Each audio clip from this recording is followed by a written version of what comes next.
என்ன செய்யும் என்னை கத்தி இல்லாமல் கொய்யும் இதில் மீள வழி உள்ளதே இருப்பினும் உள்ளம் இருமாதோ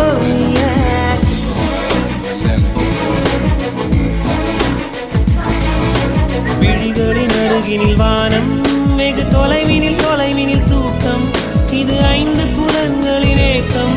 என் முதல் அனுபவம்